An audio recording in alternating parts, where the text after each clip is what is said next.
Last night in Baltimore, 24-year-old Lamar Jackson became the youngest quarterback to beat a Bill Belichick-coached team since Big Ben in 2004. I don't think that age is right on that script. Isn't he 22 years old, Lamar Jackson?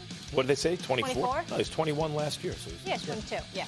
All right, Max, I'm looking at you for this one. Was this a legit win for the Ravens against the Patriots or simply smoke and mirrors? This was smoke and mirrors. I don't know about simply smoke and mirrors, but I predicted going into this game. It's like, please don't get it twisted. Of course Belichick's trying to win the game. Mm-hmm. But defensively, what I believed he would do is put stuff down on film that would not be there if they met again. Mm-hmm. And what he actually wound up doing, Belichick, was threw everything at Lamar Jackson in the offense. So he has a book on him now. Mm-hmm.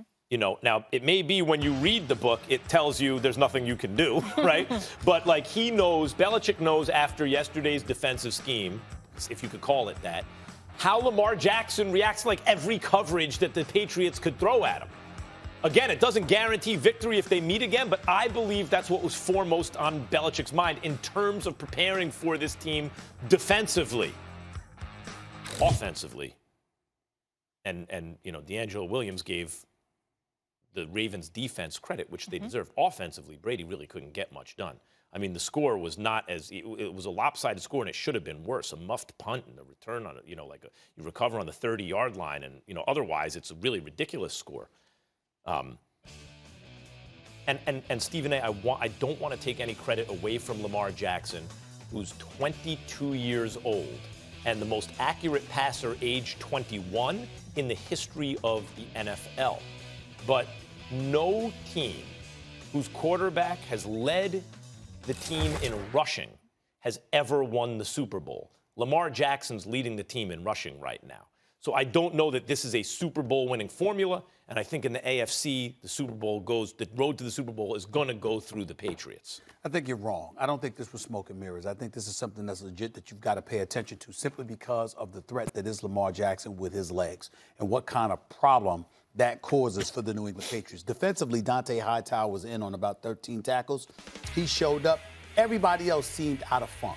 Now, we could give credit to the Ravens defense because they were drawing up all kinds of blitzes that seemed to throw the Patriots off guard. And you just don't see that happen too much to a New England Patriots team, particularly coached by Belichick. Obviously, usually you don't find a situation where you're the opposite team and you're throwing blitzes in the direction of the New England Patriots and there are unblocked individuals coming at Tom Brady. Usually there's somebody accountable for everybody, and you make sure that you don't just get a fresh hit on Tom Brady, which was happening quite too often last night.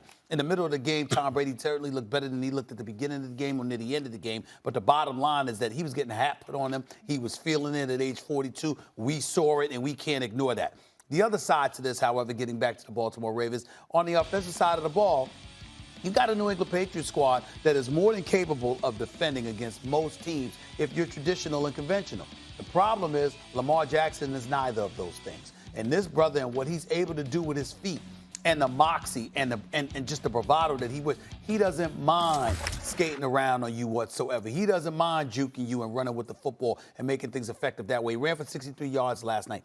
I'm looking at this guy right now and the kind of problems he's capable of causing New England, strictly because of his running ability alone, says to me, this is a problem they know they're going to have. It's going to be far more difficult to figure out because schematically it's not the only way to stop him.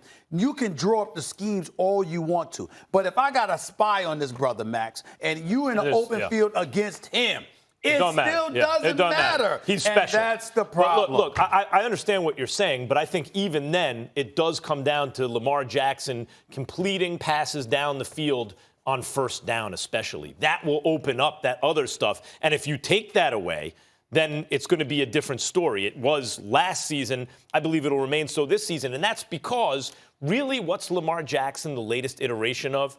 You know, Steve Young, Randall Cunningham, and then obviously the most obvious comparison, Mike Vick. It's the one-man RPO. You know, it's the one-man play action where Mike Vick, until Lamar Jackson did it best, like, am I going to run or am I going to throw? You don't know what, so it's going to be a problem.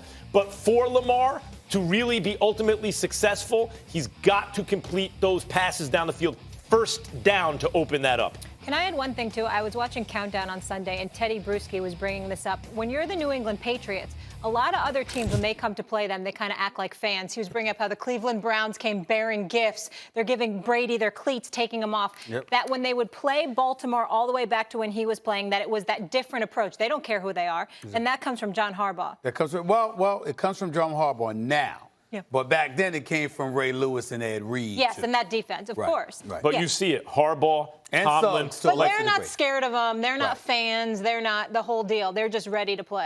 You have to have so much respect for the Ravens organization. They're blue collar. No matter what level of talent, now they have a lot at quarterback, they compete year in and year out. Yep, and Ed Reed was there on the sidelines. All right, guys, a week from today, be sure to watch First Take honors America's Heroes, as we should. A live show from David Montham Air Base. We're going to be in Arizona.